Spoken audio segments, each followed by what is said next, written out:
ABC cargo പ്രവാസികൾ പറയട്ടെ powered by Pepco group of companies തത്സമയ സംവാദം തുടരുന്നു. ശ്രീ അബ്ദുൽ ലത്തീഫ്, താങ്കളെപ്പോലുള്ള പ്രവാസികൾ അയക്കുന്ന തുക ക്രിയാത്മകമായി ഉപയോഗിക്കപ്പെടുന്നു എന്ന് കരുതുന്നുണ്ടോ? സംസ്ഥാനത്തിൻ്റെ പുരോഗതിക്ക് എത്രമാത്രം ഈ പണം വിനിയോഗിക്കപ്പെടുന്നുണ്ട്?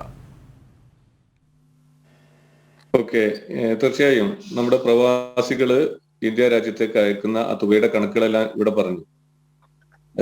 ലോകത്തിന്റെ വിവിധ ഭാഗങ്ങളിലുള്ള പ്രവാസികള് ഇന്ത്യയിലേക്ക് അയക്കുന്ന തുകയില് അതിന്റെ പകുതിയോളം കേരളത്തിലേക്കാണ് അയക്കുന്നത്. നമ്മള് മലയാളികള് ഈ കേരളത്തിലേക്ക് അയക്കുന്ന ഈ തുക കേരളത്തിന്റെ, അതുപോലെ ഇന്ത്യയിലേക്ക് വരുന്ന തുക ഇന്ത്യയുടെ GDP-യുടെ ഒരു നല്ലൊരു ഭാഗമുണ്ട് എന്നെല്ലാം ഇവിടെ പറഞ്ഞു കഴിഞ്ഞു. ഇതിനെ എങ്ങനെ നമ്മൾ ഉപയോഗപ്പെടുത്തുന്നു എന്നുള്ളതും പ്രസക്തം തന്നെയാണ്. അതായത് നമ്മുടെ ഈ നാട്ടിലേക്ക് അയക്കുന്ന തുക ഇത് ഈ രാജ്യത്തിന്റെ വളർച്ചക്കും ഉയർച്ചക്കും സമ്പദ്ഘടനയ്ക്കും നല്ല ഒരു പിന്തുണ നൽകുന്നുണ്ട്. അതായത് രാജ്യത്തിന്റെ വികസന കുതിപ്പിന് പ്രവാസികൾ നൽകുന്ന ഈ സംഭാവനകള് അമൂല്യം തന്നെയാണ്. പ്രത്യേകിച്ച് നമ്മുടെ കേരള സംസ്ഥാനത്ത് അതിന്റെ GDP-യുടെ 20% പ്രവാസികളുടെ തുകയാണ് എന്നുള്ളതാണ് കണക്കുകൾ പറയുന്നത്. ഇത്തരത്തില് നമ്മളിവിടെ ഈ പ്രവാസ ലോകത്ത് കഠിനാധ്വാനം ചെയ്ത് അയക്കുന്ന തുക നമ്മുടെ രാജ്യത്തിന്റെ സമ്പദ് വ്യവസ്ഥയെ പുഷ്ടിപ്പെടുത്തുന്നുണ്ടെങ്കിൽ, ആ ഒരു രാജ്യത്തിന്റെ വളർച്ചയ്ക്ക് നമ്മുടെ നിദാനമാവുന്നെങ്കിൽ പ്രവാസികളുടെ ആ വലിപ്പം പ്രവാസികൾക്ക് അറിയാതെ പോകുന്നുണ്ടോ എന്ന് കൂടി നമ്മൾ സംശയിക്കേണ്ടതുണ്ട്. കാരണം നമ്മുടെ രാജ്യത്തിന്റെ, ഇന്ത്യ രാജ്യത്തിന്റെ പ്രത്യേക ഒരു സാഹചര്യത്തിൽ തൊഴിലില്ലായ്മ ഉള്ള കാര്യങ്ങളൊക്കെ തന്നെ പ്രവാസ ലോകത്ത് ഇത്രയും അധികം ആളുകൾ തൊഴിൽ ചെയ്തുകൊണ്ട് നിൽക്കുമ്പോൾ ഇന്ത്യ രാജ്യത്തിന്റെ ആ തൊഴിലില്ലായ്മയ്ക്ക് ഒരു പരിധി വരെ പരിഹാരമാകുന്നതോടൊപ്പം തന്നെ ആ രാജ്യത്തിന്റെ സമ്പദ് വ്യവസ്ഥയെ പുഷ്ടിപ്പെടുത്തുന്നതിലും നമ്മൾ നിർണായകമായ പങ്കുവഹിക്കുന്നു എന്നുള്ളത് ഒരു യാഥാർത്ഥ്യമാണ്. അതുപോലെ തന്നെ ഇതിനെ നമ്മൾ ഉപയോഗപ്പെടുത്തുന്ന രീതി, ഒരുപാട് പ്രവാസികളുടെ പണം കൊണ്ട് രാജ്യത്തിന്റെ പുരോഗതികൾ ഉണ്ടായിട്ടുള്ളതിന്റെ തെളിവുകളാണ്. നമ്മുടെ കൂടുതലുള്ള ഓരോ പട്ടണങ്ങളൊക്കെ നമ്മൾ പരിശോധിച്ച് നോക്കിയാൽ അവിടത്തൊക്കെ വളർച്ചകൾ കാണുമ്പോൾ തന്നെ നമുക്ക് മനസ്സിലാകും. കേരളത്തിലൊക്കെ തന്നെ ചെറിയ ചെറിയ ഓരോ പട്ടണങ്ങൾ എടുക്കുമ്പോൾ അവിടങ്ങളിൽ ഉണ്ടാകുന്ന വളർച്ച നമുക്ക് വ്യക്തമായി ബോധ്യപ്പെടും. ഇത് തിരിച്ചറിയുന്ന ഒരു സമയമാണ് ഈ കോവിഡ് കാലഘട്ടം. കോവിഡ് കാലഘട്ടം വന്നപ്പോൾ ഒരുപാട് ആളുകൾ പ്രവാസ ലോകത്ത് നിന്നും അവരുടെ തൊഴിൽ നഷ്ടപ്പെട്ടോ മറ്റു കാരണങ്ങൾ കൊണ്ടോ നാട്ടിലേക്ക് പോകേണ്ട സാഹചര്യം ഉണ്ടായി. ആ ഒരു സമയത്ത് നമ്മുടെ നാട്ടിലെ സമ്പദ് വ്യവസ്ഥയിലും അല്ലെങ്കിൽ മാർക്കറ്റിലൊക്കെ ഉണ്ടാവുന്ന ആ കുറവുകൾ നമുക്ക് അനുഭവപ്പെടുന്നുണ്ട്. ഇപ്പൊ ഇലക്ട്രോണിക് മേഖലകളാകട്ടെ, AC അതുപോലെയുള്ള മേഖലകളിലൊക്കെ അതിന്റെ ആ വാണിജ്യത്തിൽ ഉണ്ടാകുന്ന കുറവ് വ്യക്തമായി ബോധ്യപ്പെടുന്നുണ്ട്. ഇത് നമ്മൾക്ക് മനസ്സിലാക്കി തരുന്നത് പ്രവാസ ലോകത്ത് നിൽക്കുന്ന ആ ഒരു പണം കൊണ്ട് തന്നെയാണ് നമ്മുടെ രാജ്യം പിടിച്ചു നിൽക്കുന്നത് എന്നുള്ളത്. ഇവിടെ ഒരു കാര്യം കൂടി ചേർത്ത് പറയേണ്ടതുണ്ട്. കേരളത്തിന്റെ സമ്പദ് വ്യവസ്ഥയിൽ നിർണായകമായ പങ്ക് വഹിക്കുന്ന ഈ പ്രവാസികളുടെ ഒരു കാര്യമായിട്ട് പ്രത്യേകം എനിക്കൊന്ന് പറയാൻ തോന്നുന്നത്, നമ്മുടെ കേരളത്തിലെ ബാങ്കുകളിൽ പ്രവാസി നിക്ഷേപം മാത്രം 1 ലക്ഷം കോടി രൂപയാണ് എന്ന് പറയപ്പെടുന്നു.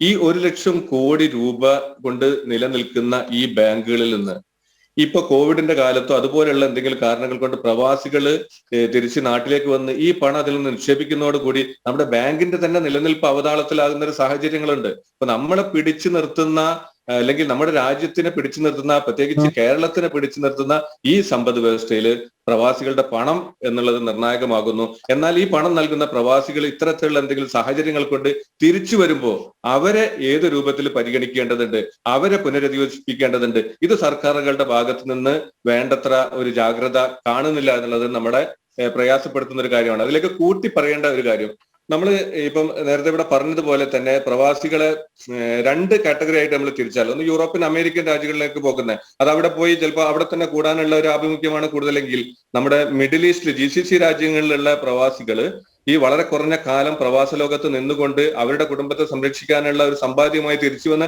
നാട്ടിൽ സെറ്റിൽ ആവണം എന്ന് ആഗ്രഹിക്കുന്നവരാണ്. അതേപോലെ തന്നെ അവിദഗ്ധ തൊഴിലാളികളാണ് കൂടുതൽ പേരും ഈ മിഡിൽ ഈസ്റ്റിലേക്ക് പോകുന്നത്. ഇവര് അവരുടെ കുറഞ്ഞ കാലങ്ങൾ കൊണ്ട് ആ GCC രാജ്യങ്ങളിൽ നിന്നുകൊണ്ട്, ആ രാജ്യത്ത് നിന്നുകൊണ്ട് തന്നെ ഇവരുടെ തൊഴിൽ മേഖലയിലെ വൈദഗ്ധ്യം വളർത്തി നാളെ തിരിച്ചു വരുമ്പോൾ ഒരു വിദഗ്ധ തൊഴിലാളിയായിട്ട് തിരിച്ചു വരുന്ന ഇവരെ നമ്മുടെ സംസ്ഥാനം അല്ലെങ്കിൽ നമ്മുടെ രാജ്യം ഉപയോഗപ്പെടുത്തുന്നില്ല. അവര് ആ ഒരു തൊഴിൽ മേഖലയിൽ അവർക്കുണ്ടായിട്ടുള്ള ആ പുരോഗതിനെ അല്ലെങ്കിൽ ആ വളർച്ചനെ നമുക്ക് ഉപയോഗപ്പെടുത്താൻ സാധിക്കുന്നില്ല. അങ്ങനെയുള്ള ഒരു സാഹചര്യങ്ങൾ നമ്മുടെ നാടുകളിലുണ്ട്. ഇതൊക്കെയാണ് സർക്കാരുകളുടെ ഭാഗത്തു നിന്ന് ഉണ്ടാവേണ്ടത്. അതുപോലെ തന്നെ ഈ പ്രവാസ ലോകത്തേക്ക് നമ്മൾ ഇത്രയും ആളുകൾ വന്നതുകൊണ്ട് ഇപ്പൊ ഇന്ത്യ രാജ്യത്താണ്, ഇന്ത്യക്കാരാണ് ഏറ്റവും കൂടുതൽ പ്രവാസ ലോകത്തുള്ളത്. അത് തന്നെ നമ്മുടെ ഫോറിൻ പോളിസിക്ക് തന്നെ ഒരുപാട് സംഭാവനകൾ നൽകിയിട്ടുണ്ട്. രാജ്യങ്ങൾ തമ്മിലുള്ള ബന്ധങ്ങൾ ശക്തിപ്പെടുത്താൻ സാധിച്ചിട്ടുണ്ട്.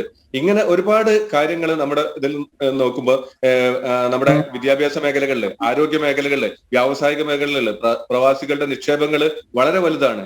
ഈ നിലകളിലൊക്കെ നമ്മൾ നോക്കുമ്പം പ്രവാസികളെ കൊണ്ട് നമ്മുടെ രാജ്യത്തിനുണ്ടാവുന്ന ആ ഒരു വളർച്ച വളരെ വലുതാണ് എന്നുള്ളത് പറയാതെ വയ്യ. പക്ഷെ അതിനനുസരിച്ച് പ്രവാസികൾക്ക് തിരിച്ചു കിട്ടുന്നത് സർക്കാരിൽ നിന്നാവട്ടെ മറ്റ് മേഖലകളിൽ നിന്നാവട്ടെ അത് തുലോം കുറവാണ് എന്ന് പറയാതിരിക്കാൻ വയ്യ.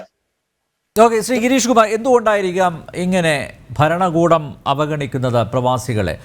ഞാൻ നേരത്തെ പറയുകയും ചെയ്തു, ഇപ്പോൾ കൊറോണ നിമിത്തമായിരിക്കാം പല തിരിച്ചറിവുകൾക്കും അത് ഇടയാക്കിയിട്ടുണ്ട്. ഇവിടെ പ്രവാസികളാണ് കൊറോണയും കൊണ്ട് നാട്ടിലേക്ക് വരുന്നത് എന്ന രീതിയിൽ പോലും അധിക്ഷേപിക്കപ്പെട്ടു അല്ലേ?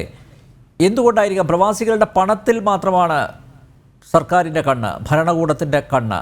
പക്ഷേ പ്രവാസികൾക്ക് ഒരു ആപത്കാലം വരുമ്പോൾ പ്രവാസികൾ തിരിഞ്ഞു നോക്കുന്നില്ല. ഇപ്പോൾ പ്രവാസികൾക്ക് പെൻഷൻ ഏർപ്പെടുത്തിയിട്ടുണ്ട് എന്നാണ് പറയുന്നത്. കഴിഞ്ഞ ബജറ്റിലും എനിക്ക് തോന്നുന്നു 3000 രൂപ 4000 രൂപയാക്കിയോ, 2000 രൂപ 3000 രൂപ, അങ്ങനെ പെൻഷൻ ഉണ്ടോ നിലവിൽ? അതിനെക്കുറിച്ചൊക്കെ പ്രവാസികൾ ബോധവാന്മാരാണോ? നേരത്തെ നമുക്കറിയാം, നമ്മുടെ മുഖ്യമന്ത്രി ഗൾഫിൽ പര്യടന സമയത്ത് അദ്ദേഹം പറഞ്ഞത് പ്രവാസികൾക്ക്, ഇവിടെ നാട്ടിലേക്ക് മടങ്ങിയെത്തുന്ന പ്രവാസികൾക്ക് സഹായധനം എന്ന രീതിയിൽ 6000 രൂപ പ്രതിമാസം നൽകുമെന്നൊക്കെയുള്ള പ്രഖ്യാപനങ്ങളൊക്കെ ഉണ്ടായിരുന്നു. പക്ഷേ അതൊന്നും പാലിക്കപ്പെടുന്നില്ല. പ്രവാസികൾക്ക് ദുരന്തകാലം വരുമ്പോൾ പ്രവാസികളെ കൈപിടിക്കാൻ സഹായിക്കാൻ ആരുമില്ല. നിരവധി പ്രവാസികൾ കൊറോണ ബാധിതരായി വിദേശത്ത് മരണപ്പെട്ടു. അവരുടെ കുടുംബം, അവരൊക്കെ സാധാരണക്കാരായിട്ടുള്ള തൊഴിലാളികളാണ്. അവരുടെ കുടുംബത്തിൻ്റെ ഇന്നത്തെ അവസ്ഥ എന്താണെന്ന് പോലും ആരും പരിശോധിക്കുന്നില്ല. അതല്ലേ യാഥാർത്ഥ്യം? എന്തുകൊണ്ട് അവഗണിക്കപ്പെടുന്നു പ്രവാസികൾ? ശ്രീ അനിൽ നമ്പ്യാര്, താങ്കള് കുറച്ച് പ്രധാനപ്പെട്ട പോയിന്റുകളാണ് ഇപ്പോ സ്പർശിച്ചിരിക്കുന്നത്. അപ്പൊ അതിന്റെ ഓരോരോ ഞാൻ അതിന്റെ ആ ഒരു പോയിന്റിലോട്ട് എന്തായാലും ഞാനും അതിൽ ടച്ച് ചെയ്യാനായിട്ട് അതിനൊരു മറുപടി പറയാൻ ആഗ്രഹിക്കുന്നുണ്ട്. കൊറോണ തന്നെ സ്റ്റാർട്ട് ചെയ്യുകയാണെന്നുണ്ടെങ്കിൽ ഇവിടെ ഗൾഫില് നമ്മളെല്ലാം പല കേസുകളിലും വ്യക്തിപരമായിട്ട് ഇടപെട്ടിട്ടുണ്ട്. ഒട്ടനവധി കേസുകൾ, ദൗർഭാഗ്യവശാൽ ഒട്ടനവധി പ്രവാസ ജീവിതങ്ങള് ഈ ഗൾഫ് മണ്ണിൽ തന്നെ ഹോമിക്കപ്പെടേണ്ടി വന്നു. ഇതൊക്കെ നമ്മൾ കണ്ടുകൊണ്ടിരിക്കുന്ന രംഗങ്ങളാണ്. അതിന് നമ്മളിപ്പോ കുറ്റപ്പെടുത്തിയിട്ടൊന്നും അതിനകത്ത് ആരെയും ഒന്നും കുറ്റപ്പെടുത്താനായിട്ട് ഞാൻ ആഗ്രഹിക്കുന്നില്ല. കാരണം അന്നത്തെ സാഹചര്യം അതായിരുന്നു. ഈ കഴിഞ്ഞ ഒരു വർഷം നമ്മൾ ജീവിതത്തില് ഒരിക്കലും ഒരു മനുഷ്യനും കാണാത്ത ഒരു സംഭവമാണ് നമ്മൾ ഈ കൊറോണ വൈറസിന്റെ ആ ഒരു പാൻഡമിക് സിറ്റുവേഷൻ എല്ലാവരും പോയി. പക്ഷെ സിറ്റുവേഷൻ അനുസരിച്ചിട്ട് നമ്മള് പല രാജ്യങ്ങളും അവരവരുടേതായിട്ടുള്ള പൗരന്മാരെ സുരക്ഷിതമായിട്ട് തിരിച്ചു വിളിക്കുന്നു. ഓരോ രാജ്യങ്ങൾ അവരവരുടേതായിട്ടുള്ള പോളിസി അഡോപ്റ്റ് ചെയ്യുന്നു. അപ്പൊ ലോക്ക്ഡൌൺ പ്രഖ്യാപിക്കുന്നതിന് മുമ്പ് അവസരങ്ങൾ ഉണ്ടായിരുന്നു. പക്ഷെ നമുക്കത് എഫക്റ്റീവായിട്ട് യൂട്ടിലൈസ് ചെയ്യാൻ പറ്റുമോ എന്നുള്ളതൊരു ചോദ്യചിഹ്നം തന്നെയാണ്. പിന്നെ മറ്റ് നിരവധി മാർഗങ്ങളും നമുക്ക് യൂട്ടിലൈസ് ചെയ്യാമായിരുന്നു. കാരണം വളരെ സുദീർഘമായിട്ടുള്ള ഒരു ഊഷ്മളമായിട്ടുള്ള ബന്ധമാണ് ഗൾഫ് രാഷ്ട്രങ്ങളും ഇന്ത്യയും തമ്മിൽ. അപ്പൊ ആ ബന്ധങ്ങളൊക്കെ നമ്മൾ എഫക്റ്റീവായിട്ട് ഇപ്പൊ പ്രത്യേകിച്ചെന്ന് പറഞ്ഞു കഴിഞ്ഞാൽ ഞാൻ ചില കേസുകളൊക്കെ മനസ്സിലാക്കിയത് നമ്മുടെ ഇവിടുത്തുള്ള കമ്മ്യൂണിറ്റി ലീഡേഴ്സുമായിട്ടൊക്കെ വളരെ ദീർഘനേരം ആശയവിനിമയം നടത്തുന്നതിന്റെ പേരിലും നമുക്ക് മനസ്സിലാക്കാൻ കഴിഞ്ഞത്, കേരളത്തിന്റെ കാര്യം തന്നെ എടുക്കട്ടെ, മറ്റുള്ള സംസ്ഥാനങ്ങളിലോട്ട് കടക്കുന്നതിന് കേരളമായിരുന്നു, കേരളത്തിൽ നിന്നുള്ള മലയാളികളായിരുന്നു ഒരുപാട് നമ്പേഴ്സ്. അപ്പൊ അവരെ റീഹാബിലിറ്റേറ്റ് ചെയ്യാനായിട്ടും പ്രായമായവരെ സേഫായിട്ട് നമ്മുടെ സംസ്ഥാനത്തോട്ട് എത്തിക്കാനായിട്ടും ഒക്കെ അവിടെ ചെറിയൊരു ഒരു കോൺഫ്ലിക്റ്റ് ഉണ്ടായിരുന്നു. കാരണം അത് സ്റ്റേറ്റ് പറയുന്ന അവരുടെ മിസ്റ്റേക്ക് അല്ല, അത് സെൻട്രലിൽ നിന്നുള്ളതാണ്. എന്തായാലും അൾട്ടിമേറ്റ്ലി അങ്ങോട്ടും ഇങ്ങോട്ടും ആ ഒരു പ്രശ്നങ്ങൾ പറഞ്ഞുകൊണ്ട് എത്ര നാള് പോയെന്നുള്ളത് നമുക്ക് ആ വിഷയത്തിലോട്ട് അത് പരിശോധിക്കുകയാണെങ്കിൽ നമുക്ക് മനസ്സിലാക്കാൻ പറ്റും. ഇതൊക്കെ നമ്മളെ പ്രവാസ ലോകത്തിൽ ഇരുന്ന് കണ്ടുകൊണ്ടിരിക്കുന്ന കാര്യങ്ങളാണ്. കാരണം ചാർട്ടേഡ് ഫ്ലൈറ്റ് അറേഞ്ച്മെന്റ്സും ഓരോരോ ഓർഗനൈസേഷൻ സോഷ്യോ കൾച്ചറൽ ഓർഗനൈസേഷൻസും പ്രവാസി ലീഡേഴ്സും അവർ ഇനിഷ്യേറ്റീവ് എടുത്ത് ഇന്ത്യൻ ഡിപ്ലോമാറ്റിക് മിഷനുമായിട്ട് കോർഡിനേറ്റ് ചെയ്തുകൊണ്ട് നമുക്ക് വേറെ ഓൾട്ടർനേറ്റീവ്, അതായത് കിട്ടുന്ന പൈസയിൽ എങ്ങനെയെങ്കിലും നാട്ടിലെത്തുക, ഇതിലും ബെറ്റർ നാട്ടിലാണെന്നുള്ളതാണ്. കാരണം അന്ന് പിന്നെ പാൻഡമിക്കിന്റെ കോവിഡിന്റെ നമ്പേഴ്സ് കൂടി വരുന്ന ഒരു സ്ഥിതിവിശേഷമായിരുന്നു നമ്മുടെ പ്രവാസ ലോകത്ത്. അപ്പൊ അതിനെ നോക്കി കാണുകയാണെന്നുണ്ടെങ്കിൽ അവിടെ പ്രവാസികൾ അൾട്ടിമേറ്റ്ലി ലാൻഡ് ചെയ്യാനായിട്ടുള്ള ക്ലിയറൻസ് കിട്ടുന്നില്ല. ഡിഫറെന്റ് ഗൈഡ് ലൈൻസ്, മാറിക്കൊണ്ടിരിക്കുന്ന ഗൈഡ് ലൈൻസ്, ഒരു കോമൺ ഇതില്ല. അപ്പൊ നമ്മള് കോമൺ ഇതില്ല എന്ന് പറയുമ്പോൾ ഒരു അവിടെ കൃത്യമായിട്ടുള്ള ഒരു പോളിസി, സ്റ്റേറ്റിന് ഒരു പോളിസി, സെൻട്രൽ ഒരു പോളിസി, മറ്റ് സംസ്ഥാനങ്ങൾക്ക് ഒരു പോളിസി, ഇപ്പോഴും അതിൽ നിന്നൊരു വലിയൊരു മാറ്റമൊന്നും സംഭവിച്ചിട്ടില്ലെന്ന് തോന്നുന്നു. ക്വാറന്റൈൻ്റെ സിറ്റുവേഷൻ നോക്കുകയാണെന്നുണ്ടെങ്കിലും ഇന്നും കേരളത്തിനകത്ത് ഒരു ഡിഫറെന്റ് പോളിസിയാണ് അഡോപ്റ്റ് ചെയ്തിരിക്കുന്നത്. അപ്പൊ അതിനെ പിന്നെ ഞാൻ അതിനെ പിന്നെ കുറ്റപ്പെടുത്താനായിട്ടൊന്നും ആഗ്രഹിക്കുന്നില്ല. കാരണം എല്ലാവരുടെയും സേഫ്റ്റിയാണ് പ്രൈമറി.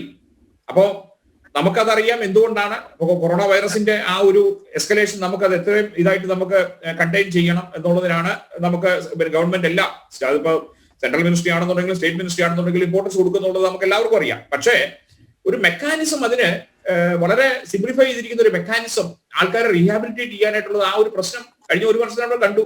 അവിടെ പ്രവാസികള് ബന്ധുക്കളൊക്കെ മരിച്ചുകൊണ്ടിരിക്കുമ്പോൾ സൂമിൽ കൂടെ റിമോട്ടായിട്ട് ഒന്നും നമുക്ക് അറ്റൻഡ് ചെയ്യാൻ പോലും പറ്റാത്ത അവരുടെ ആ ഒരു വേദന നമ്മൾ കണ്ടുകൊണ്ടിരിക്കുന്നതാണ്. അതിൽ നമ്മളിപ്പോ അനുഭവസ്ഥരായിട്ടുള്ള ഞങ്ങളൊക്കെ തന്നെ ഉണ്ട്. എന്റെ മാതാവ് ഇവിടെ ഉണ്ടായിരുന്നു. അവരെ കയറ്റിവിടാനായിട്ട് ഒരുപാട് ബുദ്ധിമുട്ടിയിട്ടാണ് ഒന്ന് നാട്ടിലോട്ട് എത്തിക്കാൻ പറ്റിയത് ഈ പാൻഡമിക്കിന്റെ സിറ്റുവേഷനിൽ. അത് മാത്രമല്ല, അതേമാതിരി ഇഷ്ടം പോലെ ആയിരക്കണക്കിന് ആൾക്കാർ, ഇതൊക്കെ നമ്മൾ കണ്ടുകൊണ്ടിരിക്കുന്ന അല്ലെങ്കിൽ നമ്മൾ അനുഭവിച്ച ചില സത്യങ്ങളാണ്. പിന്നെ ഈ പ്രവാസികളുടെ പിന്നെ കോൺട്രിബ്യൂഷനെ കുറിച്ചിട്ടാണ് നമ്മളിപ്പോ ഈ ഒരു ചർച്ചയുടെ തുടക്കം തന്നെ ആമുഖം പറഞ്ഞിരിക്കുന്നത്. ഇപ്പൊ നേരത്തെ ശ്രീ അനിൽ നമ്പ്യാർ പറഞ്ഞു, നമ്മള് ഇന്ത്യൻ സമ്പദ്ഘടനയിലെ മാറ്റം 68 ബില്യൺ ആണ് വേൾഡ് ബാങ്കിന്റെ റിപ്പോർട്ട് സൂചിപ്പിച്ചിരിക്കുന്നത്. ഇതൊക്കെ നമുക്ക് സത്യമായിട്ട് തന്നെ കിടക്കുന്ന കാര്യങ്ങളാണ്. പക്ഷേ ഇനിയും നമ്മുടെ ഈ ഒരു കോൺട്രിബ്യൂഷൻ എത്ര കാലത്തേക്ക് മുമ്പോട്ട് പോകുന്നുള്ളതിനെ കുറിച്ചിട്ട് അറിയാമല്ലോ. ഏകദേശം ഒരു ധാരണ വന്നിട്ടുണ്ട്.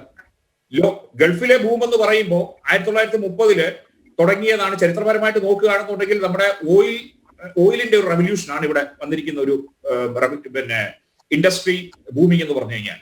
അത് ഏത് GCC രാജ്യങ്ങൾ പ്രത്യേകിച്ച് എടുത്ത് നോക്കുകയാണെന്നുണ്ടെങ്കിലും ആ രാജ്യത്തിന്റെ സമ്പദ്ഘടനയിൽ ഏറ്റവും കൂടുതൽ മാറ്റം വരുത്തിയിരിക്കുന്നത് തന്നെ പ്രവാസി ഇന്ത്യക്കാർ തന്നെയാണ്. ആ പ്രവാസി ഇന്ത്യക്കാർ എന്ന് പറയുമ്പോൾ വേരിയസ് ഫീൽഡിലുണ്ട്. കാരണം ഒരു ഇന്ത്യയിൽ നിന്ന് വരുന്ന ആൾക്കാർ ഇവിടെ വന്ന് അവർ പഠിച്ച് അവരുടെ കഠിനാധ്വാനം കൊണ്ട് തന്നെ ഒരു പിന്നെ അതിന്റെ ഒരു എക്സ്പെർട്ടീസ് ആയി മാറി അവരുടെ ആ ഒരു കോൺട്രിബ്യൂഷൻ അവർ റെക്കഗ്നൈസ് ചെയ്യുന്നുണ്ട്. അതാത് രാജ്യങ്ങളിൽ നമ്മുടെ ഇന്ത്യക്കാരുടെ സ്കിൽസിനെ റെക്കഗ്നൈസ് ചെയ്യുന്നുണ്ട്. അത് ഏത് മേഖല, പ്രൊഫഷണൽ ആണെന്നുണ്ടെങ്കിലും പിന്നെ എഞ്ചിനീയറിംഗ് ആണെന്നുണ്ടെങ്കിലും ആരോഗ്യരംഗത്താണെന്നുണ്ടെങ്കിലും സ്കിൽഡ്, സെമി സ്കിൽഡ്, പിന്നെ ബിസിനസ് ലെവലില്. പക്ഷേ ഞാൻ പറയുന്നത് 72 തുടങ്ങിയതാണ് നമ്മുടെ ഈ ജൈത്രയാത്ര എന്ന് വെച്ചാൽ അവിടുന്ന് വലിയൊരു ഗൾഫ് ബൂമിംഗ് എന്നുള്ള ഒരു കൺസെപ്റ്റ് വെച്ചുകൊണ്ട്, ഗൾഫ് ബൂമിംഗ് എന്ന് പറയുമ്പോൾ നമ്മുടെ കുടിയേറ്റക്കാര് എന്ന് വെച്ചാൽ ഇന്ത്യക്കാര്, പ്രത്യേകിച്ച് മലയാളികൾ പിന്നെ കേരളത്തിൽ നിന്നും മറ്റ് സംസ്ഥാനങ്ങളിൽ നിന്നും ഇവിടെ വരുന്നത്. അപ്പോ ഇത്രയും വർഷമായിട്ട് നമുക്കറിയാം 3.5 മില്യൺ ജനസംഖ്യയുണ്ട് ഈ ഗൾഫ് മേഖലയിൽ മലയാളികളുടെ. അപ്പൊ ഓരോ GCC റീജിയനും എടുത്തു നോക്കി കഴിഞ്ഞു കഴിഞ്ഞാൽ നമുക്കറിയാം അതിനകത്തെല്ലാം കൂടുതലായിട്ട് നിൽക്കുന്ന ആ നമ്പേഴ്സ് പ്രവാസി മലയാളികളാണ്. ആ പ്രവാസി നമ്മുടെ കേരളത്തിൽ ഇത്രയും വലിയൊരു റെമിറ്റൻസ്, ഇപ്പൊ 68 ബില്യൺ എന്ന് പറഞ്ഞു കഴിഞ്ഞാൽ അതിനകത്ത് എനിക്ക് തോന്നുന്നു ഒരു വലിയൊരു ശതമാനം 18 ബില്യൺ റെമിറ്റൻസ് പോയിരിക്കുന്ന കേരള സംസ്ഥാനത്തിലോട്ടാണ്.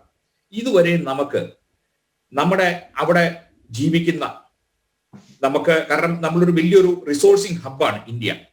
അപ്പൊ അവിടെ ഈ ഗൾഫിന്റെ കാര്യങ്ങളൊക്കെ നമ്മൾ ഇത്രയും വർഷം കൊണ്ട് പഠിച്ച് മനസ്സിലാക്കി. ഗവൺമെന്റ് പല രീതികളിലും പിന്നെ രാജ്യങ്ങളുമായിട്ടുള്ള നയതന്ത്ര ബന്ധം പുലർത്തുന്നുണ്ട്. എന്നാൽ നമുക്കൊരു മെക്കാനിസം, അതായത് ഇപ്പൊ ഫോർ എക്സാമ്പിൾ ഞാൻ പറയുന്നത്, ഒരു നേഴ്സിനെ നമ്മൾ പിന്നെ ഗൾഫിലോട്ട് കൊണ്ടുവരണം. എന്നാൽ നേഴ്സ് വരുന്നതിന് മുമ്പ് അവർക്കൊരു ഇൻഡക്റ്റീവ് അറബിക് സ്പീക്കിംഗ്, കാരണം അതാണ് പ്രിഫറൻസ്. ഏത് പരസ്യം എടുത്ത് നോക്കി കഴിഞ്ഞു കഴിഞ്ഞാലും ഗൾഫ് റിട്ടേണീസ്, നിങ്ങൾക്ക് ഗൾഫ് പരിചയം ഉണ്ടോ എന്നുള്ളതാണ് നമ്മൾ മെജോറിറ്റി ആൾക്കാർ നോക്കുന്നത്. ഇവിടെ പ്രിഫർ ചെയ്യുന്നതും അതാണ്. കാരണം ഇവിടുത്തെ ഒരു വർക്കിംഗ് സ്റ്റൈലും ഇവിടുത്തെ ഒരു മൊഡാലിറ്റിയും ഇവിടുത്തെ ഒരു സ്കിൽസ് എന്ന് പറഞ്ഞു കഴിഞ്ഞാൽ അത് ഡിഫറെന്റ് ആണ്. അത് നമുക്ക് ഇന്ത്യയിലെ എല്ലാ ഭാഗത്തും അത് എഫക്റ്റീവായിട്ട് യൂട്ടിലൈസ് ചെയ്യാൻ പറ്റിയെന്ന് വരത്തില്ല. അവർ ചിലപ്പോൾ മാറി കൈകെട്ടി നിൽക്കേണ്ടി വരും. പിന്നെ പ്രത്യേകിച്ചും റിട്ടേണീസിന് വരുന്ന ഒരു അവസ്ഥ അതാണ്. അവിടെ വന്നു കഴിഞ്ഞാൽ ഇവരെ എവിടെ അക്കോമഡേറ്റ് ചെയ്യും? അവർക്കറിയുന്ന അവരുടെ കഴിവും കാര്യങ്ങളും ഒക്കെ എന്ന് പറയുന്ന കോമ്പിറ്റൻസി എന്നൊക്കെ പറയുമ്പോൾ ഇവിടെ വർഷങ്ങളായിട്ട് അവര് പിന്നെ അക്യൂഡ് ചെയ്ത പിന്നെ ആ ഒരു തരത്തിലുള്ള ഒരു തരത്തിലുള്ള ഒരു എക്സ്പീരിയൻസ് ആണ്. അപ്പൊ തിരിച്ച് അവിടുന്ന് പ്രവാസികൾ ഇങ്ങോട്ടേക്ക് വരുമ്പോൾ അവർക്ക് ഈ ഒരു ട്രെയിനിങ്ങും കാര്യങ്ങളും കൊടുക്കാനായിട്ട് പറ്റിയ നമ്മുടെ 14 ജില്ലകളുണ്ട്. 14 ജില്ലകളിൽ എവിടെങ്കിലും കേട്ടുകേൾവിയുണ്ടോ 1,00,000 പേരെ ഒരു വർഷം നമ്മൾ ട്രെയിൻ ചെയ്തു? അത് വ്യത്യസ്ത ഒരു പ്ലംബർ ആണെന്നുണ്ടെങ്കിലും ഒരു ഇലക്ട്രീഷ്യൻ ആണെന്നുണ്ടെങ്കിലും അല്ലെങ്കിൽ നേഴ്സുമാരാണെന്നുണ്ടെങ്കിലും ട്രൈലർ ആണെന്നുണ്ടെങ്കിലും ഇതൊക്കെ എന്ന് പറയാൻ ഗൾഫില് ഒരു ഡിഫറെന്റ് ലെവലിലാണ് വർക്കിംഗ് പാറ്റേൺ. അപ്പൊ അങ്ങനെയുള്ള ഒരു പിന്നെ തൊഴിൽ വൈദഗ്ധ്യം, ആ ഒരു നൈപുണ്യം, ആ ഒരു പിന്നെ എക്സ്പീരിയൻസ് ട്രെയിനിങ് കൊടുത്തിട്ട് ആൾക്കാരെ ഇങ്ങോട്ട് വിടുന്നതും ട്രെയിനിങ്ങില ഫ്രഷ് ആയിട്ട് വരുന്നതും വ്യത്യാസമുണ്ട്. ഓപ്പർച്യൂണിറ്റി കൂടുതലാണ്. കാരണം മറ്റുള്ള രാജ്യങ്ങൾ, വേറെ രാജ്യങ്ങളുണ്ട്, ഫിലിപ്പൈൻസ് ഉണ്ട്, ശ്രീലങ്കയുണ്ട്, പാകിസ്ഥാനുണ്ട്, പിന്നെ നേപ്പാളുണ്ട്, ഇങ്ങനെയുള്ള രാജ്യങ്ങളും ഉണ്ട്. കാരണം ലേബർ രംഗത്തെ ഒരു ലേബർ കോമ്പറ്റീറ്റിവിറ്റി നോക്കുകയാണെന്നുണ്ടെങ്കിൽ കൺട്രീസ് ആ ഒരു സെയിം സെക്കൻഡ് ലെവലിൽ നിൽക്കുന്നുണ്ട്. ഇന്ത്യൻ പോപ്പുലേഷൻ ആണ്. ഇപ്പൊ ഇവിടുത്തെ എവിടെ നോക്കുകയാണെന്നുണ്ടെങ്കിൽ Indian population is one of the highest expatriate Gulf മേഖലകളിൽ. അപ്പൊ നമ്മൾ ആ ഒരു ഹ്യൂമൻ റിസോഴ്സസ് ഹബ്ബ് ഇന്ത്യ എന്നുള്ളത്, പ്രത്യേകിച്ചും കേരളത്തിൽ നിന്നുള്ളത് നമ്മൾ എഫക്റ്റീവായിട്ട് ചെയ്യുന്നില്ല. കാരണം ഇത്രയും വർഷം പോയി. ഇനിയിപ്പോ എന്താ സംഭവിക്കാൻ പോകുന്നത്? ഈ റെമിറ്റൻസ് ഫ്ലോ ഒക്കെ ഒരു 25 വർഷം ഞങ്ങളൊക്കെ മനസ്സിലാക്കിയിരിക്കുന്നത് ഈ എക്സ്പ്ലോറേഷൻ പ്രോസസ്സ് നമുക്ക് താമസിയാതെ തന്നെ ഒരു സ്വിച്ച് ഓഫ് ചെയ്യേണ്ട ഒരു ലെവലിലാണ്. അതായത് ഈ എക്സ്പ്ലോറേഷൻ എത്ര കാലം ഇത് പോകുന്നേ? 1930 തുടങ്ങിയതാണ് ഗൾഫ് ഭൂമിന്റെ എക്സ്പ്ലോറേഷൻസ്.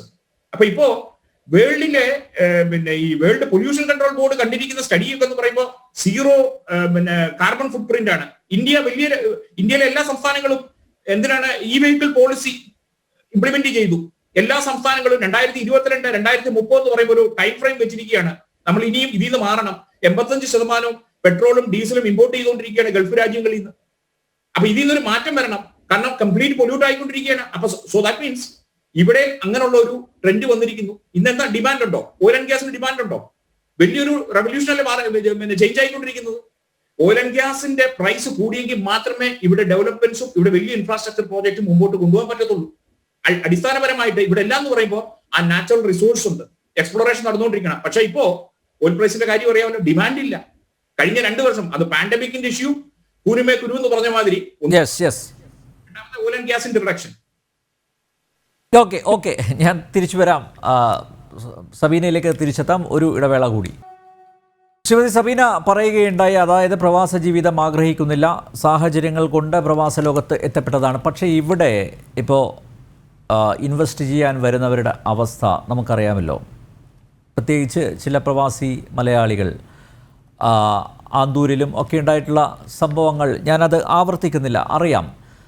നിങ്ങളുടെ കോൺട്രിബ്യൂഷൻസിന് കറസ്പോണ്ടിങ് ആയിട്ടുള്ള സേവനം സർക്കാരിൽ നിന്നും ലഭിക്കേണ്ടതാണ്. പ്രത്യേകിച്ച് ഇത്രയേറെ, അതായത് സമ്പദ്ഘടനയ്ക്ക്, നമ്മുടെ സംസ്ഥാനത്തിൻ്റെ സമ്പദ്ഘടന ശക്തിപ്പെടുത്താൻ നിങ്ങൾ ചെയ്യുന്ന സംഭാവനകൾ, അതിന് കറസ്പോണ്ടിങ് അനുസൃതമായിട്ടുള്ള സേവനം സർക്കാർ നൽകേണ്ടതാണ്. പക്ഷേ അങ്ങനെ സർക്കാർ നൽകുന്നില്ല.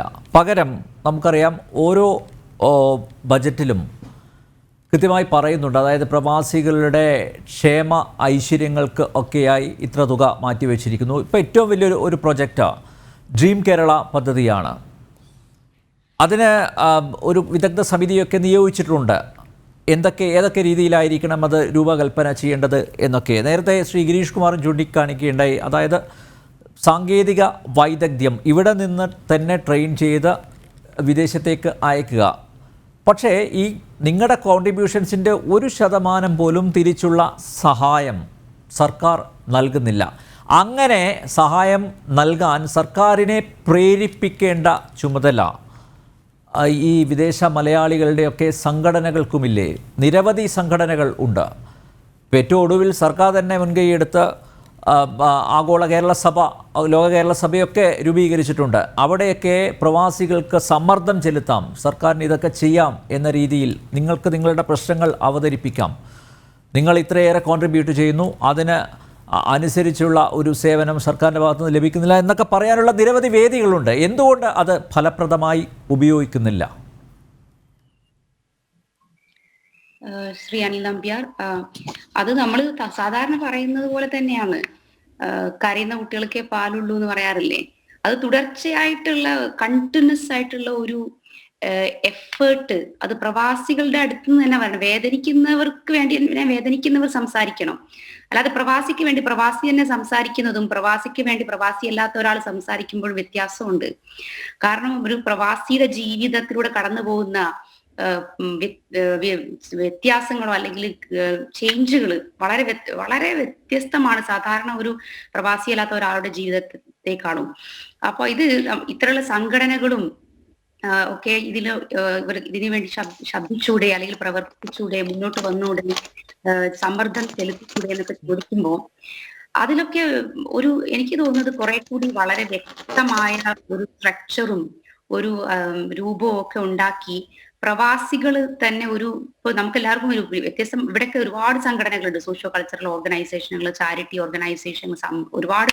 അപ്പൊ ഇതൊക്കെ എല്ലാത്തിലും ഉപരിയായിട്ട് എല്ലാവരും കൂടെ സംഘടിതമായിട്ട് എന്താണ് വേണ്ടത് നമുക്ക് എന്നുള്ള ഒരു രൂപരേഖ ഒക്കെ ഉണ്ടാക്കണം. അല്ലാതെ വെറുതെ ഞങ്ങൾക്ക് അത് വേണം ഇത് വേണം എന്നൊക്കെ ഒന്നും പറഞ്ഞു കഴിഞ്ഞാൽ അത് ആർക്കും ഇപ്പൊ പ്രവാസി അല്ലാത്ത ഒരാൾക്കും ഒരിക്കലും പ്രവാസിയെ വന്ന് സഹായിക്കാൻ കഴിയില്ല. കാരണം അവർ ജീവിതത്തിലൂടെ കടന്നു പോകുന്ന വിഷമങ്ങൾ, അല്ലെങ്കിൽ ഒരു പ്രവാസ കാലത്ത് നിൽക്കുന്ന സമയത്തും നാട്ടിൽ അവധിക്ക് വരുമ്പോൾ ഉണ്ടാകുന്ന ആ ഒരു ചേഞ്ചസും വ്യതിയാനങ്ങളും ഒക്കെ പ്രവാസിക്ക് മാത്രമേ മനസ്സിലാവുള്ളൂ.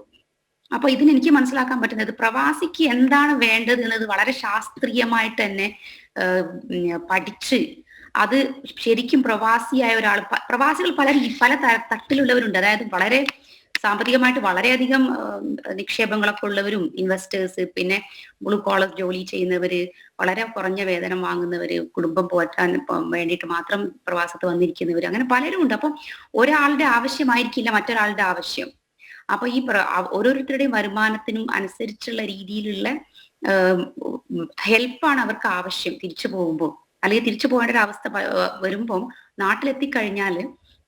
അപ്പോൾ എനിക്ക് തോന്നുന്നത് പ്രവാസികളായ ആളുകളുടെ ഇടയിൽ നമ്മുടെ ഇടയിൽ ഒരുപാട് ബുദ്ധിയും വിവരവും പഠനവും വിദ്യാഭ്യാസം ഒക്കെ ഉള്ള ആളുകളുണ്ട്. പക്ഷെ ആരും തന്നെ അതിനെ ഒരു വ്യക്തമായ ഒരു ശാസ്ത്രീയമായ രീതിയിൽ മനസ്സിലാക്കി ഓരോ തലത്തിലിരിക്കുന്നവർക്ക് ഇന്ന ചെയ്താലായിരിക്കും ഉപകാരപ്പെടുക, അവർ ഇത്ര വയസ്സിൽ തിരിച്ചു വരേണ്ട ഒരു അവസ്ഥ അവർക്ക് വരികയാണെങ്കിൽ ഇങ്ങനെയായിരിക്കും അവരെ നമുക്ക് സഹായിക്കാൻ പറ്റുന്നത്, അല്ലെങ്കിൽ അതായത് ഒരു 28-നും 38-നും ഇടയിലുള്ള ഒരു സമയത്താണ് അവർക്ക് തിരിച്ചു വരേണ്ട ഒരു അവസ്ഥ വരികയാണെങ്കിൽ എങ്ങനത്തെ സഹായമായിരിക്കാം അവർക്ക് ആവശ്യം, അല്ലെങ്കിൽ 40-നും 50-നും ഇടയ്ക്കുള്ള സമയത്താണ് അവർ തിരിച്ച് നാട്ടിലേക്ക് വരുന്നത് എങ്കിൽ ഏത് രീതിയിലായിരിക്കാം അവർക്ക് സഹായം ഉപകാരപ്പെടുന്നത്.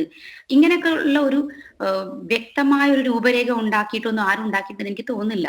ഇപ്പൊ ലോക കേരള സഭയായാലും ഇവരൊക്കെ എല്ലാവരും ഒരുപാട് സഹായിക്കാൻ ആളുകളൊക്കെ ഉണ്ടാവും. പക്ഷെ എനിക്ക് തോന്നുന്നത് എന്താണ് ചെയ്യാൻ പറ്റാവുന്നത് എന്ന് വെച്ച് കഴിഞ്ഞാല് പ്രവാസികളായ പല സംഘടനയിലുള്ള ആളുകൾ തന്നെ കുറെ കൂടെ ഇതിനെ ഗൗരവപരമായിട്ട് എടുത്ത് വ്യത്യസ്ത തലങ്ങളിലുള്ള പ്രവാസ ജീവിതം വഹിച്ച് തിരിച്ചെത്തുന്നവർക്ക് ഏത് രീതിയിൽ അത് ഉപകാരപ്പെടുത്താം തിരിച്ചു പോരുമ്പോൾ എന്നുള്ള ഒരു രൂപരേഖകളൊക്കെ ഉണ്ടാക്കി അതിനെ സർക്കാരിന് മുമ്പിലായാലും അല്ലെങ്കിൽ സംഘടനകളുടെ മുമ്പിലായിട്ടും പ്രസന്റ് ചെയ്യുകയും അതിനു വേണ്ടി നമ്മൾ കണ്ടിന്യൂസ് ആയിട്ട് അത് നമ്മളത് എത്തിച്ചേരുന്നത് വരെ കണ്ടിന്യൂസ് ആയിട്ട് പ്രവർത്തിക്കുന്ന ഒരു ഘട്ടത്തിലൂട്ടേക്ക് വരണം. അല്ലാത്തിടത്തോളം കാലം പ്രവാസിയായിട്ട് അങ്ങ് ജീവിക്കുന്നല്ലാതെ വേറെ ഒരു മെച്ചമൊന്നും ഉണ്ടാവാൻ പോകുന്നില്ല. അതിപ്പോ നമ്മളിപ്പോ പിറന്ന നാട് വിട്ട് പോറ്റമ്മയായിട്ടുള്ള ഒരു ഗൾഫ് രാജ്യത്ത് വന്ന് ചേർന്നതിന് ശേഷം ഈ ഒരു നാട്ടിൽ ജീവിക്കാൻ നമ്മൾ അനുകൂലങ്ങൾക്ക് അനുസരിച്ച് അനുകൂലപ്പെടുന്നുണ്ട്, അഡാപ്റ്റ് ചെയ്യുന്നുണ്ട്. പക്ഷെ ഒരിക്കലും തിരിച്ചു പോകുമ്പോ എന്തായിരിക്കും ഞാൻ എന്നെ പറ്റി ചിന്തിക്കുക, എന്തായിരിക്കും ഞാൻ ചെയ്യുന്നത് അവിടെ എന്നുള്ളൊരു ആരെങ്കിലും എല്ലാവരും ചിന്തിക്കുന്നുണ്ടെന്ന് എനിക്ക് തോന്നുന്നില്ല. ഒരുപാട് പേർ ചിന്തിക്കുന്നുണ്ട്, പക്ഷെ എന്നിരുന്നാലും എല്ലാ പ്രവാസിയും ചിന്തിക്കുന്നുണ്ടാവില്ല. എനിക്ക് ഇന്ന ഒരു സ്റ്റേജിൽ എന്റെ ലൈഫിൽ ഇന്ന സ്റ്റേജിലാണ് ഞാൻ തിരിച്ചു പോകുന്നതെങ്കിൽ ഞാൻ അവിടെ എന്തായിരിക്കും എന്നുള്ളൊരു ചിന്തയും ആ ചിന്ത കുറെ കൂടി പുറത്തേക്ക് വാക്കുകളായിട്ട് വരികയും അതിനെ ഒരു ആക്ഷനായിട്ട് മാറ്റുകയൊക്കെ ചെയ്യുന്ന ഒരു സ്ട്രക്ചർ ഫോം ചെയ്ത് വളരെ വിപ്ലവകരമായ രീതിയിൽ ഒരു മുന്നേറ്റം തന്നെ ഉണ്ടെങ്കിൽ അതൊരു ആ ഒരു വ്യത്യാസം പ്രവാസികൾക്ക് തിരിച്ചു പോകേണ്ട സമയത്ത് അവരുടെ ജീവിതത്തിൽ കാണാൻ പറ്റുകയുള്ളൂ എന്നാണ് ഞാൻ വിശ്വസിക്കുന്നത്. ഓക്കെ, ശ്രീ അജിത്ത്, ഇപ്പോൾ എന്തായാലും സർക്കാരിന് മുന്നിൽ കേണപേക്ഷിച്ചിട്ടൊന്നും കാര്യമില്ല എന്ന് വ്യക്തമായി. എന്തുകൊണ്ട് പ്രവാസികളുടെ കൂട്ടായ്മകൾക്ക് തന്നെ നമ്മുടെ നാട്ടിൽ മറ്റൊരു ഗൾഫ് ഉണ്ടാക്കിക്കൂടാ, ഒരു ഗൾഫ് രാജ്യം സൃഷ്ടിച്ചുകൂടാ? അപ്പോൾ സംഘടനകൾ വളരെ ശക്തമാണ് അല്ലേ, പ്രവാസികളുടെ സംഘടനകൾ ശക്തമാണ്. അതുകൊണ്ട് തന്നെ നിങ്ങളുടെ കൂട്ടായ്മയ്ക്ക് എന്തുകൊണ്ട് ഇവിടെ കേരളത്തിൽ മറ്റൊരു ഗൾഫ് ലോകം സൃഷ്ടിച്ചുകൂടാ എന്നാണ് എൻ്റെ ചോദ്യം. യഥാർത്ഥത്തിൽ അതിന് വളരെ വ്യക്തമായ ഉത്തരം നിങ്ങളുടെ മുന്നിൽ തന്നെയുണ്ട്. കാരണം ഈ കോവിഡ് കാലഘട്ടം വന്നപ്പോൾ നിങ്ങൾ കണ്ടതാണ്, ഇവിടെ നിന്ന് ഒരു മനുഷ്യനെയും നാട്ടിലേക്ക് കയറ്റിവിടാതെ വഴിയിൽ കിടക്കുന്ന പ്രവാസികളെ ഓടിച്ചിട്ട് പട്ടിക്കൂട്ടിൽ അടയ്ക്കുന്ന രീതിയിൽ പിടിച്ചുകൊണ്ട് പോയിട്ട് ഇന്ന് ഇന്ത്യയിൽ ഏറ്റവും കൂടുതൽ കോവിഡ് രോഗികളുള്ള സംസ്ഥാനമായി മാറിയ കേരളവും തള്ളു മാത്രം പറയാൻ അറിയാവുന്ന രീതിയിൽ എന്ത് പറഞ്ഞാലും അതിനെ തന്റേതാക്കി മാറ്റുന്ന തള്ളുരാജിയായി മാറിയിരിക്കുന്ന ഒരു കാരണവരായി നിൽക്കുന്ന ഒരു മനുഷ്യന്റെ മുന്നിൽ നിന്നുകൊണ്ട് ഞാൻ അതുകൊണ്ട് നിങ്ങളുടെ കൺമുന്നിൽ കണ്ടതാണ്, ഇവിടെ നിന്ന് പോകാൻ കഴിയാതിരുന്ന പ്രവാസികൾക്ക് വേണ്ടി പ്രവാസി സംഘടനകൾ ഫ്ലൈറ്റ് ചാർട്ട് ചെയ്തിട്ട് അതിന് അനുമതി നൽകാതെ എത്രയോ ദിവസം അത് തള്ളി നീക്കാൻ വേണ്ടി 100 കാരണങ്ങൾ പറഞ്ഞു. പിന്നെയും പ്രവാസി സംഘടനകൾ അതിന്റെ പുറകെ മെനക്കെട്ട് നടന്ന് ഒരുപാട് കടമ്പകൾ കടന്നിട്ടാണ് ഇവിടെ നിന്ന് ഫ്ലൈറ്റ് ചാർട്ട് ചെയ്ത് ഇവിടെ കഷ്ടപ്പെട്ടുകൊണ്ടിരുന്ന ആൾക്കാരെ നാട്ടിലേക്ക് എത്തിക്കാൻ കഴിഞ്ഞത്. അപ്പം പ്രവാസികളുടെ സംഘടനകൾ ചെയ്തത് മാത്രമാണ് ഈ കോവിഡ് കാലത്ത് പലരും നാട്ടിൽ എത്തിപ്പെടാൻ കാരണമായി തീർന്നത്. ഇവിടെ നിന്ന് ചെല്ലുന്നവരെ ഇന്ന് വരെ പ്രവാസികളുടെ പണം സ്വീകരിച്ച സർക്കാർ, പ്രവാസികൾക്ക് വേണ്ടി അബുദാബിയിൽ പോയി ആഹ്വാനങ്ങളും വാഗ്ദാനങ്ങളും ചെയ്ത സർക്കാർ, പ്രവാസികൾക്ക് വേണ്ടി ക്ഷേമ പെൻഷൻ ഉണ്ടെന്നും ഇതുണ്ടെന്നും പറഞ്ഞിട്ടൊക്കെ ഇതൊക്കെ കടലാസുകളിൽ മാത്രമാണ്. ലോക കേരള സഭ കൊണ്ട് ലോകത്തിലെ ഏറ്റവും വലിയ കോടീശ്വരന്മാർക്ക് 4000 രൂപയ്ക്ക് ഉള്ള ബുഫേ കൊടുത്തതല്ലാതെ, അതും പ്രവാസികളുടെ പോക്കറ്റിൽ നിന്ന് അല്ലെങ്കിൽ പ്രവാസികൾ കൊടുത്ത നികുതിയിൽ നിന്ന് പോയതെന്നല്ലാതെ എന്താണ് ലോക കേരള സഭ കൊണ്ട് ഇതുവരെ നടന്നിരിക്കുന്നത്? പേപ്പറുകളിൽ മാത്രം ഒതുങ്ങി നിൽക്കുന്ന കുറച്ച് കാര്യങ്ങൾ പറഞ്ഞുകൊണ്ട് ജനങ്ങളുടെ കണ്ണിൽ പൊടിയിട്ട് തള്ളു മാത്രം പറഞ്ഞുകൊണ്ട് പ്രവാസികളെ അന്നും ഇന്നും വഞ്ചിച്ചുകൊണ്ടിരിക്കുകയാണ്. കഴിഞ്ഞ 5 വർഷക്കാലമായിട്ട് പ്രവാസികൾക്ക് വേണ്ടി എന്തൊക്കെയോ ചെയ്തു കൂട്ടുന്നു എന്ന് പറയുന്നതല്ലാതെ എന്തെങ്കിലും ഒന്ന്, ഇവിടെ നിന്ന് പോയി ഒരാൾക്ക് പെൻഷൻ കൊടുത്തതായിട്ട് പറയട്ടെ, ഇവിടെ നിന്ന് പോയി കഴിഞ്ഞാൽ ഇവിടെ നിന്ന് ഒരാളെ കൊണ്ടുവരാൻ വേണ്ടി സർക്കാരിന്റെ ഇനിഷ്യേറ്റീവ് എടുത്തത് എന്തെങ്കിലും ഒന്ന് കാണിക്കട്ടെ? ഇല്ല. പ്രവാസി സംഘടനകളുടെ സമ്മർദ്ദങ്ങൾ സഹിക്കവയ്യാതെ പ്രവാസി സംഘടനകൾ ഏറ്റവും അവസാനം കേന്ദ്രത്തിൽ നിന്നും അത് സ്വാധീനം ചെലുത്തി ഇവിടെ കിടന്ന പ്രവാസികളുടെ കണ്ണുനീരിനെ കണ്ട് അതുപോലെ കഷ്ടപ്പെട്ടത് കൊണ്ട് സഹികെട്ടിട്ട്. അല്ല അജിത്ത്, ഇനി തെരഞ്ഞെടുപ്പ് കാലമാണ്, ഇവരൊക്കെ സംഭാവന സ്വീകരിക്കാൻ അങ്ങോട്ടേക്ക് വരും. അപ്പോൾ നിങ്ങളൊരു ശക്തമായ നടപടി എടുത്താൽ മതി, ആരെയും അങ്ങോട്ട് അടുപ്പിക്കരുത്. ഇല്ല, അടുപ്പിക്കാന്ന് പറഞ്ഞു കഴിഞ്ഞാൽ പ്രവാസ ലോകം നിങ്ങളാണ് വാരിക്കോരി കൊടുത്ത് ഇവരെയൊക്കെ മോശമാക്കുന്നത് എന്നേ ഞാൻ പറയുള്ളൂ കേട്ടോ. അല്ലല്ലോ, വാരിക്കോരി കൊടുത്തുകൊണ്ടിരുന്ന ഒരു കാലഘട്ടത്തിൽ നിന്ന് പ്രവാസി ലോകം ഇപ്പൊ അതിന്റെ അപ്പുറത്തേക്ക് മാറിയിരിക്കുകയാണ്. കഴിഞ്ഞ 1.5 കൊല്ലമായിട്ട് എല്ലാ ഇൻഡസ്ട്രി മേഖലകളിലും എല്ലാ സാമ്പത്തിക മേഖലകളിലും പ്രവാസികൾ വളരെയധികം പരുങ്ങലിലാണ്. ഇപ്പൊ നിങ്ങൾ ഇപ്പോഴത്തെ കഴിഞ്ഞ ഒരു 1.5 വർഷത്തെ കണക്കുകൾ നിങ്ങൾ എടുത്തു നോക്കിയാൽ പണ്ട് അയച്ചതുപോലത്തെ പണം നാട്ടിലേക്ക് അയക്കപ്പെടുന്നില്ല, അല്ലെങ്കിൽ പണ്ട് ആൾക്കാർ നാട്ടിലേക്ക് വന്നതുപോലെ വരുന്നില്ല. നിങ്ങളത് ഏറ്റവും എളുപ്പമുള്ള ഒരു കാരണം എന്ന് പറയുന്നത് നാട്ടിലെ ടാക്സിക്കാരോട്, എയർപോർട്ടിൽ കിടന്നിരുന്ന ടാക്സിക്കാരോടും റെന്റേക്കാർ കൊടുക്കുന്നവരോടും ചോദിക്കണം. മറ്റേത് ഇവിടുന്ന് പോകുന്ന സാധാരണക്കാരനൊരു പ്രവാസി പോലും നാട്ടിൽ പോയ 500 രൂപ കൊടുത്തിട്ട് കാർ റെന്റിന് എടുത്തിട്ടാണ് പൊയ്ക്കൊണ്ടിരുന്നത്. ഈ മേഖലകളെല്ലാം ഇന്ന് നാട്ടിൽ സ്തംഭിച്ചിരിക്കുകയാണ്. എല്ലാ രീതിയിലുള്ള മേഖലകളും നാട്ടിൽ സ്തംഭിപ്പിച്ചപ്പം ഇവിടെ നിന്ന് നാട്ടിലേക്ക് പോകാൻ കഴിയാതെ കുടുങ്ങിപ്പോയ പ്രവാസികൾ, ഇവിടെ എത്രയോ വ്യവസായ മേഖലകൾ, ഹോട്ടൽ ഇൻഡസ്ട്രികൾ, സാധാരണക്കാരായിട്ടുള്ളവർ നടത്തിക്കൊണ്ടിരുന്ന പ്രവാസികളുടെ ഒരുപാട് ഹോട്ടലുകൾ 50-60 സ്റ്റാഫുകളെ വെച്ച് പുതിയതായി 1 കൊല്ലം മുമ്പ് തുടങ്ങിയ പല ഹോട്ടലുകളും പൂട്ടിപ്പോയി. കാരണം അവർക്കത് മുന്നോട്ട് റൺ ചെയ്യാൻ പറ്റുന്നില്ല. ഇവിടുത്തെ വാടകകളും ഇവരുടെ സാലറികളും ഇവിടെ നിർബന്ധമായും കൊടുത്തേ പറ്റുള്ളൂ. അവസാനം നിർത്തുകയല്ലാതെ ഇതില്ല. ഒരുപാട് പ്രവാസികൾ കണ്ണുനീരിലാണ്. ഈ പ്രവാസികളുടെ കയ്യിൽ നിന്ന് ഇനി ഗവൺമെന്റിനോ അല്ലെങ്കിൽ ഇനി വരുന്നവർക്ക് പണമൊന്നും കിട്ടുമെന്ന് ഞാൻ കരുതുന്നില്ല. അല്ലെങ്കിൽ തന്നെ ഈ തള്ളു കേട്ടിട്ട് ഇനി ആരും പണം കൊടുക്കും. പക്ഷെ ഒന്ന് മാത്രമേ പറയാനുള്ളൂ, ഇത്രയും പ്രവാസികളുടെ രക്തം ഊറ്റി കുടിച്ചിട്ട് പറഞ്ഞ ഏതെങ്കിലും വാഗ്ദാനങ്ങളൊക്കെ, എല്ലാ വാഗ്ദാനങ്ങളൊന്നുമല്ല, ഏതെങ്കിലും വാഗ്ദാനങ്ങളൊക്കെ ഭരണത്തിന് മുമ്പ് പ്രവാസികൾക്ക് വേണ്ടി ഈ പിന്നരയിൽ നിൽക്കുന്നവരെ തള്ളിക്കയറ്റാൻ, റാങ്ക് ലിസ്റ്റിൽ ഇല്ലാത്തവരെ തള്ളിക്കയറ്റാൻ കാണിക്കുന്നതിന്റെ 1% ആത്മാർത്ഥത എപ്പോഴെങ്കിലും ഈ കേരളത്തിന്റെ സമ്പദ് വ്യവസ്ഥയെ ഇന്ന് വരെ നിലനിർത്തിയ പ്രവാസികൾക്ക് വേണ്ടി എന്തെങ്കിലും ഒരു ആത്മാർത്ഥത കാണിക്കണമെന്നും എന്തെങ്കിലും ഒന്ന് ചെയ്യണമെന്നും ആഗ്രഹിക്കുന്ന ഒരു സാധാരണ പ്രവാസി എന്ന നിലയിൽ ഞാൻ പറയട്ടെ, ഇനി വരുന്ന ഇലക്ഷനിൽ പ്രവാസികൾ 100% ഇതിനനുസരിച്ചിട്ട് തന്നെ പ്രവർത്തിക്കും. പ്രവാസികളുടെ സംഘടനകൾ ഇപ്പോൾ ഒന്നാകും. കാരണം ഇപ്പോഴത്തെ ഒരു സെക്കൻഡ് വേവ് കൂടെ കഴിഞ്ഞു കഴിയുമ്പോൾ പ്രവാസി സംഘടനകളെല്ലാം കൂടെ ചേർന്ന് നിങ്ങൾ പറഞ്ഞതുപോലെ കേരളത്തിൽ പുതിയൊരു ഗൾഫ് ഇതാക്കാൻ വേണ്ടി പ്രവാസി സംഘടനകൾ ഒന്നാകട്ടെ. അതിന് പ്രവാസി സംഘടനയിലെ ഒരു സംഘടനയുടെ ഭാഗം എന്നുള്ള രീതിയിൽ ഞാൻ അതിനെ സ്വാഗതം ചെയ്യുകയാണ്. അങ്ങയുടെ ആ ഒരു ചിന്ത അല്ലെങ്കിൽ അങ്ങ് പറഞ്ഞ ആ ഒരു ആശയം വളരെ നല്ലൊരു ആശയമാണ്. കാരണം എന്തുകൊണ്ട് പ്രവാസി സംഘടനകൾക്ക് ചേർന്ന് ഇത്തരത്തിലൊന്നും ചെയ്തുകൂടാ? കാരണം ഗവൺമെന്റിന്റെ സപ്പോർട്ടില്ല, ഗവൺമെന്റ് വാഗ്ദാനങ്ങളിൽ മാത്രം ഒതുങ്ങുമ്പോൾ പ്രവാസി സംഘടനകൾ ചേർന്ന് ഇത്തരത്തിലുള്ള ഒരു ആശയം രൂപീകരിക്കുവാൻ അങ്ങയുടെ ആശയത്തെ ഞാൻ കടമെടുക്കും. തീർച്ചയായും ആ ഉദ്യമവുമായിട്ട് നിങ്ങൾ മുന്നോട്ട് പോകണം എന്ന് തന്നെയാണ് എൻ്റെ ആഗ്രഹം. ശ്രീ അബ്ദുൽ ലത്തീഫ, ചർച്ച അവസാനിപ്പിക്കുന്നതിന് മുമ്പ് ഞാൻ ചോദിക്കട്ടെ, ഇപ്പോൾ നാടിൻ്റെ വികസനത്തിൽ അണ്ണാറക്കണ്ണനും തന്നാലായത് എന്ന പോലെ ഓരോ പ്രവാസിയും പ്രത്യക്ഷമായും പരോക്ഷമായും ഭാഗമാക്കാവുന്നുണ്ട്. ഇന്ത്യയുടെ ജനാധിപത്യ പ്രക്രിയയിൽ പൂർണ്ണമായും പങ്കാളികളല്ലാത്തത് കൊണ്ടാണോ നിങ്ങളുടെ സേവനങ്ങൾ വേണ്ട രീതിയിൽ ഇവിടെ മാനിക്കപ്പെടാത്തത്, ഇവിടെ അംഗീകരിക്കപ്പെടാത്തത്? എന്തായാലും അറിയാൻ സാധിക്കുന്നത് ഈ വരുന്ന നിയമസഭാ തെരഞ്ഞെടുപ്പിൽ നിങ്ങൾക്ക് ഗൾഫിൽ ഇരുന്ന് വോട്ട് ചെയ്യാനുള്ള അവസരമൊക്കെ വരാൻ പോകുന്നു, അതുണ്ടാകും എന്നൊക്കെ പറയുന്നുണ്ട്. ഒരുപക്ഷേ ആ ജനാധിപത്യ പ്രക്രിയയിൽ നിങ്ങൾക്ക് കൂടി വോട്ടവകാശം, നിങ്ങൾ കൂടി ഇവിടുത്തെ കേരളത്തിലെ ഗവൺമെൻറ്റിനെ തിരഞ്ഞെടുക്കുന്നതിൽ നിങ്ങൾ കൂടി പങ്കാളികളാവുന്നു, പൂർണ്ണ പങ്കാളികളാവുന്നു. അങ്ങനെ ഒരു ബോധ്യം ഉണ്ടാവുമ്പോൾ ഈ അവഗണന മാറുമോ? എന്താണ് താങ്കളുടെ പ്രതീക്ഷ? അതുകൊണ്ടാണോ പ്രവാസിയെ ഇപ്പോഴും മാറ്റി നിർത്തുന്നത്, അതുകൊണ്ടാണോ എന്നും സ്വാഭാവികമായും സംശയിക്കുന്നു.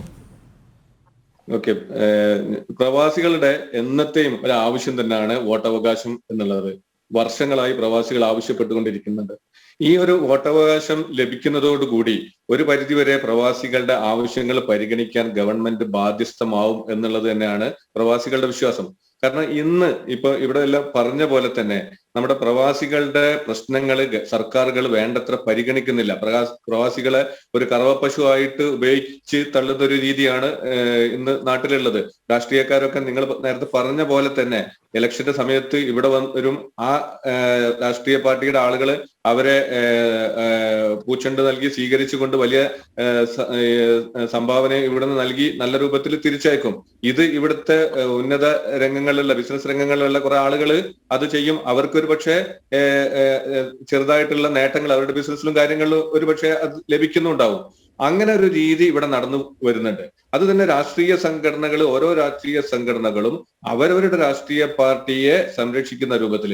എന്നാൽ പ്രവാസികളുടെ ഒരു മൊത്തത്തിലുള്ള ഒരു ആവശ്യം എന്നുള്ള നിലക്ക് പ്രവാസികളുടെ മൊത്തം കാര്യം ഇതിപ്പോ നാട്ടിലെത്തുമ്പോൾ പുനരധിവസിപ്പിക്കലും അതുപോലെ തന്നെ പ്രവാസി ഇവിടുന്ന് കഷ്ടപ്പെട്ട് എത്തുന്ന ആ സാഹചര്യത്തിൽ അവർക്ക് വേണ്ടിയിട്ടുള്ള മറ്റു സൗകര്യങ്ങൾ, കാരണം നമ്മൾ എന്നും ഇവിടെ നിൽക്കേണ്ടവരല്ലല്ലോ, നമ്മുടെ നാട്ടിലേക്ക് തിരിച്ചു പോകേണ്ടവരാണ്. അവിടെ ചെല്ലുമ്പോൾ അവർക്ക് നിലനിൽക്കാനുള്ള ഒരു സാഹചര്യം, ഒരു സൗകര്യം ചെയ്തു കൊടുക്കേണ്ടത് സർക്കാരിന്റെ ബാധ്യതയാണ്. കാരണം നമ്മൾ ഇവിടെ നിൽക്കുന്ന കാലത്തോളം ഈ സർക്കാരിനെ സംരക്ഷിച്ചു പോകുന്നത് നമ്മുടെ കാശ് കൊണ്ടാണെങ്കിൽ സർക്കാരിന്റെ ബാധ്യതയാണത്. പക്ഷെ അത് പരിഹരിക്കപ്പെടാതിരിക്കാൻ, ആ ഒരു പ്രശ്നം സർക്കാരിന്റെ ഭാഗത്ത് നിന്ന് അനുകൂലമായിട്ടുള്ള ഒരു നടപടി വരാതിരിക്കാനുള്ള പ്രധാന കാരണം ഈ വോട്ടവകാശം തന്നെയാണ് എന്നുള്ളതാണ്. വോട്ട് ലഭിക്കുന്നതോടുകൂടി സർക്കാരിന്റെ ഒരുപക്ഷെ ഒരു മണ്ഡലത്തിലെ വിജയിയും പരാജയവും നിർണയിക്കുന്നത് പ്രവാസിയാവുമ്പോൾ പ്രവാസിയുടെ പ്രശ്നങ്ങൾക്ക് നേരെ കണ്ണടയ്ക്കാൻ രാഷ്ട്രീയ പാർട്ടികൾക്ക് പറ്റാത്ത ഒരു സാഹചര്യം വരും എന്ന് തന്നെയാണ് നമ്മൾ വിശ്വസിക്കുന്നത്. അതിവിദൂരമല്ലാത്ത ഭാവിയിൽ ഇവിടെ നിന്നുകൊണ്ട് തന്നെ ആ വോട്ടവകാശം സാധ്യമാവും എന്നുള്ളത് തന്നെയാണ് പ്രവാസികൾ ഓരോരുത്തരും വിശ്വസിക്കുന്നത്. എന്തായാലും ഈ നാട്ടിലുള്ള ഈ സർക്കാരുകളുടെ ഭാഗത്ത് നിന്നൊക്കെ ഒരു അനുകൂലമായ ഒരു നടപടി നമുക്ക് ഉണ്ടായേ തീരൂ. എന്നും നമുക്ക് നമ്മളെ പിഴിഞ്ഞുകൊണ്ട് നമ്മുടെ സമ്പത്ത് മാത്രം കാംക്ഷിച്ചുകൊണ്ട് നിൽക്കുന്ന ഒരു രീതി മാറിയേ മതിയാവുള്ളൂ. ഇവിടുത്തെ പ്രവാസ ലോകത്തുള്ള വലിയ ഒരു വിഭാഗം ആളുകൾ വളരെ താഴ്ന്ന നിലവാരത്തിലുള്ളവരാണ്. ഇവരുടെ കാര്യങ്ങൾ എവിടെയും അവതരിപ്പിക്കപ്പെടുന്നില്ല. ഇപ്പൊ പ്രവാസി ഭാരതി ദിവസാവട്ടെ, ലോക കേരള സഭ ആവട്ടെ, ഇതിലൊക്കെ പോകുന്ന ആളുകളും അവിടെ വിഷയങ്ങൾ അവതരിപ്പിക്കുന്ന ആളുകളും ഒക്കെ ഒരു പ്രത്യേക കാറ്റഗറിയിലുള്ളതാണ്. അവരുടെ കാര്യങ്ങൾ മാത്രമാണ് അവിടെ ചർച്ച ചെയ്യപ്പെടുന്നത്. നാട്ടിലൊരു വലിയ ബിസിനസ് സംരംഭം എങ്ങനെ തുടങ്ങും എന്നുള്ളതായിരിക്കും അവിടുത്തെ ചർച്ചാ വിഷയം. അത് അവിടെ ഒരു പക്ഷേ ആ ഒരു രൂപത്തിലേക്ക് നടക്കും. അങ്ങനെ ഏതാനും ആളുകൾക്ക് ഇവിടുത്തെ പ്രവാസ ലോകത്തുള്ള കേരള ജനസംഖ്യയുടെ ഒരു 10% അതിൽ താഴെയുള്ള ആളുകളുടെ പ്രശ്നങ്ങളാണ് പരിഹരിക്കപ്പെടുന്നെങ്കിൽ 90 അതിൽ കൂടുതലുള്ള ആളുകളുടെ പ്രശ്നങ്ങൾ അവിടെ വീണ്ടും ഇല്ലാതാവുകയാണ്. എന്നാൽ വോട്ടവകാശം വരുന്നതോടുകൂടി ഈ 90%നും അവരുടേതായിട്ടുള്ള നിർണായകമായ ഒരു പങ്ക് ഇന്ത്യൻ ജനാധിപത്യത്തിൽ വരുന്നതോടുകൂടി പ്രവാസികളുടെ പ്രശ്നങ്ങൾക്ക് ഒരു വലിയൊരളവിൽ പരിഹാരമാവും എന്ന് തന്നെയാണ്. എന്തായാലും മാറ്റങ്ങൾ ഉണ്ടാവണം. മാറ്റങ്ങൾ ഉണ്ടാക്കാൻ പ്രവാസി സംഘടനകൾ, സമ്മർദ്ദ ഗ്രൂപ്പുകൾ ആവട്ടെ. ഈ ഘട്ടത്തിൽ എനിക്ക് അതേ പറയാനുള്ളൂ. വളരെയധികം നന്ദി ശ്രീ ഗിരീഷ് കുമാർ, ശ്രീമതി സബീന, ശ്രീ അജത്ത്, ശ്രീ അബ്ദുൽ ലത്തീഫ്. ഈ ചർച്ച സജീവമാക്കിയതിൽ സാർത്ഥകമാക്കിയതിൽ. ABC കാർഗോ പ്രവാസികൾ പറയട്ടെ powered by Pepco group of companies തത്സമയ സംവാദം ഇവിടെ പൂർണ്ണമാകുന്നു. നാളെ വീണ്ടും കാണാം. ശുഭരാത്രി.